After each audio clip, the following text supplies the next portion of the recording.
தமிழக வெற்றிக் கழகம் ஒரு நியூ ஏஜ் பார்ட்டி. நீங்க இந்த கட்சியினுடைய கொள்கை பரப்பு பொதுச் செயலாளர். கட்சியினுடைய தலையாய கொள்கைகள் 5 கொள்கைகள் நீங்க எனக்கு வரிசைப்படுத்துங்களேன். திமுக எதிர்ப்பு அப்படின்றத தாண்டி. தமிழக வெற்றி கழகத்தின் முதல் மாநாடே பாத்தீங்கன்னா கொள்கை திருவிழாவாக தான் தலைவர் அவர்கள் அறிவித்து அந்த மாநாடு மிக வெற்றிகரமாக நடைபெற்றது. உங்களுக்கு எல்லாத்துக்குமே தெரியும். தமிழக வெற்றி கழகத்தின் முதன்மை கொள்கை பாத்தீங்கன்னா சமூக நீதி, மதச்சார்பின்மை, அப்புறம் பெண் விடுதலை, மாநில உரிமைகள், இருமொழி கொள்கை. நீங்க சொல்ற மாதிரி 5 முக்கிய கொள்கைகளை நம்ம எடுத்துக்கலாம். சமூக நீதிக்காகவோ இல்ல இருமொழி கொள்கைக்காகவோ தலைவர் அவர்கள் நீங்க முன்னெடுத்த விஷயங்கள், இனிஷியேட் பண்ணது, இல்ல விட்ட அறிக்கைகளோ இல்ல எடுத்த போராட்டங்களோ ஏதாவது எனக்கு சொல்ல முடியுமா? உள்ள இடிக்குதேன்னு வெளியில எடுத்தையா, நீ பயப்படாத, சொல்லு, மேல சொல்லு.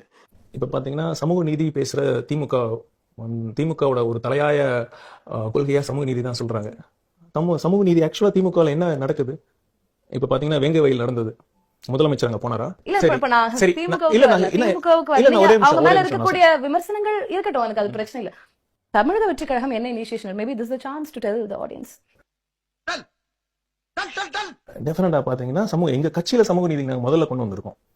அனைத்து தரப்பட்ட சாதாரண மக்கள் இருக்காங்கல்ல, எங்க மாவட்ட செயலாளர் யாருக்கு சொல்லுங்க.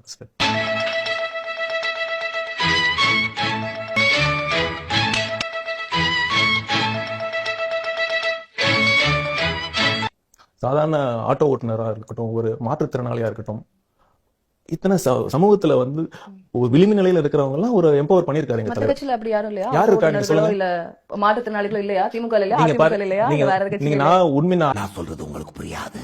அப்ப புரியுற மாதிரி சொல்றேன். சரி, இப்ப இருமொழி கொள்கை அது உங்களுடைய முக்கியமான கொள்கையை சொல்லியிருக்கீங்க. தமிழ்நாட்டுல மும்மொழி கொள்கை கொண்டு வரதுக்காக இப்ப நியூ எஜுகேஷன் பாலிசி இருக்கு. தொடர்ந்து ஆளக்கூடிய அரசாங்கம் அதற்கு எதிர்ப்பு தெரிவிக்கிறாங்க. What is the take of TVK? தாவிகாவோட நிலைப்பாடுன அது குறித்து விஜய் எவ்வளவு இடங்கள்ல பேசிருக்காரு? இந்த மூஞ்சா பார்த்தா அப்படியே தெரியுது உங்களுக்கு.